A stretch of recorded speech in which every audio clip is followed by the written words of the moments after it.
I know what you're thinking. Why are you doing Gremlins? That's not scary. Well, you know what? Gremlins is one of my favorite movies growing up. And as a kid, this movie scared the crap out of me. I used to walk around the house at night with a flashlight and check under all the beds just to make sure there were no gremlins in my house. Just like what Rand Pelcher suggests at the end of the movie.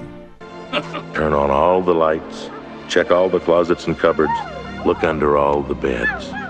Because you never can tell. There just might be a gremlin in your house. There's not a lot I can say about this one that hasn't been said. Other reviewers have already done it justice, so I'll try to make this one brief. For the few people living under a rock, it's about a boy named Billy who gets a cute little mogwai for Christmas. The mogwai, named Gizmo, appears to be all cute and cuddly until Billy's friend Pete, played by Corey Feldman, accidentally spills some water on him, and he spawns 5 new mogwai that come from the pits of hell. At the beginning of the movie, there are 3 rules that are established when taking care of a mogwai. Keep him out of the light. He hates bright light, especially sunlight. It'll kill him. And keep him away from water. Don't get him wet. But the most important rule, the rule you can never forget, no matter how much he cries, no matter how much he begs, never feed him after midnight. You got it?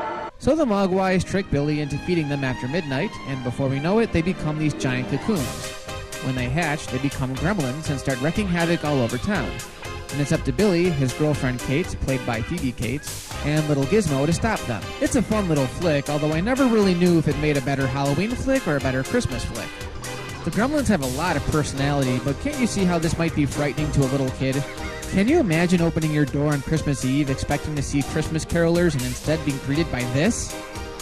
The Gremlins were created by effects artist Chris Wallace, who also did the effects for The Fly. It goes without saying, if this were done today, it would no doubt be done in the computer. But I'm with most people on this one. There's no substitute for puppets. You really feel like you're watching these things destroy the town. For the most part, they're just mischievous little critters trying to have a good time. They do kill one person, the mean-spirited Mrs. Deagle, but when it happens, it's one of the highlights of the movie. Seeing her fly out of her top-story window is a thrill, and someone like Mrs. Deagle deserves no less. As much as I love the Gremlins, my favorite character in the movie is Gizmo. Aside from all the responsibility that comes with owning a mogwai, I was always bitter that I couldn't actually own one as a pet. I have something close, though.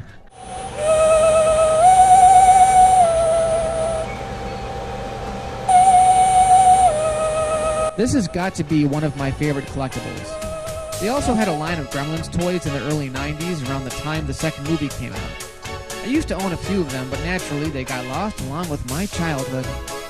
So that's it. That's Gremlins in a nutshell. Are you wondering what I think about the sequel? Tune in tomorrow.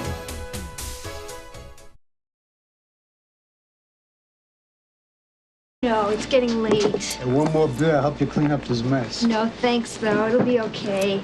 It'll be okay. It will not be okay. How'd you like to bring your plow for a tune-up and find it loaded with foreign parts? Huh? I mean everything. Gaskets, pistons, Yeah. spark plugs, all of it foreign. Hey, Billy. Hey. Fine.